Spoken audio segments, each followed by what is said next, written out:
জানার পরে তুই চুপ করে গেছিস, লুকিয়ে গেছিস খবরটা, তাহলে কিন্তু তোর অনেক বড় বিপদ হতে পারে, তুই অনেক বড় ঝামেলায় পড়তে পারিস। ভেবে দেখেছিস কি সেটা? তাই আমার মনে হয় এখন সার্থকের কথাটা মেনে নেওয়াটাই বিচক্ষণের কাজ হবে। আমারও তাই মনে হয় লিটল সিস। স্রোত, আমি তোমার কাছে ক্ষমা চাইছি। আমার ব্যবহারের জন্য তোমার কাছে আমি হাত জোড় করে ক্ষমা চাইছি। বাট প্লিজ মেক শিওর তোমার আমার বয়ান যেন আলাদা না হয়। আমার যা বলার আমি তাই বলবো। সার্থক, আমি বলছি শোনো, ওর রাগ হয়েছে তোমার উপর। তার তো যথেষ্ট ভ্যালিড কারণ আছে, বলো, তুমি তো জানো সেটা। তোমার কথায় ও অপমানিত হয়েছে, সেটারও যথেষ্ট কারণ রয়েছে। কিন্তু আমি তো আমার স্রোতকে চিনি, ও এমন কিছু করবে না যাতে আমাদের প্রত্যেককে বিপদে পড়তে হয়। তুমি তুমি এখন নিশ্চিন্তে সেমিনারে যাও, আমরা এখানে সবাই আছি, আঙ্কেল আছেন, আমরা সবাই ওকে দেখে রাখবো, সামনে রাখবো। তোমরাই আমার শেষ ভরসা। বাবা তো সবসময় ওকে সাপোর্ট করে, কিন্তু ব্যাপারটা যখন এই লেভেলে সিরিয়াস, তখন তুমি আর অনির্বাণদাই পারবে ওকে বোঝাতে।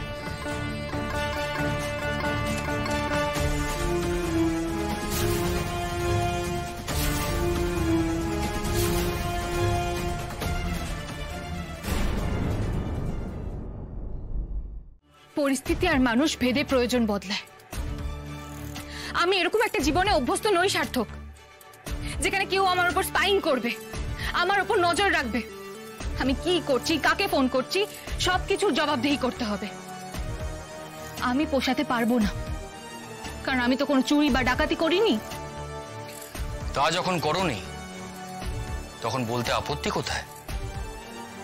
এই মধ্যরাতে কার সঙ্গে কথা বলতে ঘরের বাইরে লুকিয়ে তোমাকে যেতে হয়েছিল? বলবো না। তোমার যা ইচ্ছে তুমি ভেবে নিতে পারো। মেজদি ভাই, আমার পুরনো কোনো প্রেমিক, নতুন বন্ধু, কোনো কিছুরই জবাবদিহি আমি করব না। তোমার সন্দেহ নিরসনের কোনো চেষ্টাই আমার দিক থেকে থাকবে না। ফোনটা দাও। কার সঙ্গে কথা বলছিলে আমিও দেখতে চাই। দাও। রিয়েলি? তোমার মনের মধ্যে সন্দেহ এমন ভাবে ঘনিয়ে এসেছে যে তুমি আমার ফোন চেক করাতেও পিছপা হবে না?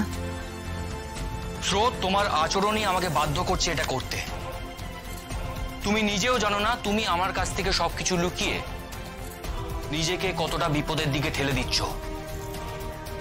এখন যদি আমি তোমার নিরাপত্তার খাতিরে তোমার ফোন চেক করি, তাহলে সেটা কোনো অন্যায় হবে না। নিরাপত্তার খাতিরে নাকি সন্দেহের খাতিরে সেটা তুমি ডিসাইড করো। তুমি ইনসিকিউরিটিতে ভুগছো, তাই জন্য এরকম মরিয়া হয়ে উঠেছো। ফাইন, তুমি আমার ফোন চেক করবে তো? ফাইন, নাও চেক করো। তবে একটা কথা জেনে রাখো, আজ যদি তুমি আমার ফোন চেক করেছো, তাহলে আজ রাতটাই এই বাড়িতে আমার শেষ রাত হবে। And I mean it. বাপি বা পিসিমণি কেউ আমাকে আটকাতে পারবে না। অ্যাটাকারের অ্যাকশন, বিহেভিয়ার এতটা যখন আপনি খেয়াল করেছিলেন, তার মানে ওটা যে আপনার দিদি সেটা তখনই বুঝতে পেরেছিলেন। তার মানে নীলাঞ্জনাকে আপনি তখনই আইডেন্টিফাই করতে পেরেছিলেন, রাইট?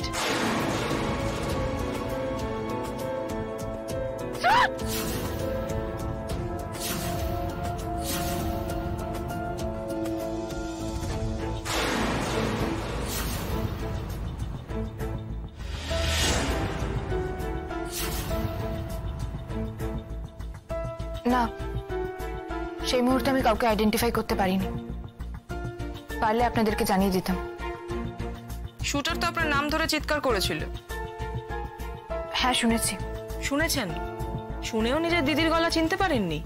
শুনেছি মানে পরবর্তী সময় অন্যদের কাছে শুনেছি, মানে আমার বন্ধুরা যারা সেই সময় আমার পাশে ছিল তারা বলেছিল যে কেউ আমার নাম ধরে ডেকেছিল। তখন গুলির শব্দে আমার মাথা কান সব ভো ভো করছিল। আঘাতে আমি কাহিল হয়ে পড়েছিলাম, কিছু শোনার মতন অবস্থায় ছিলাম না।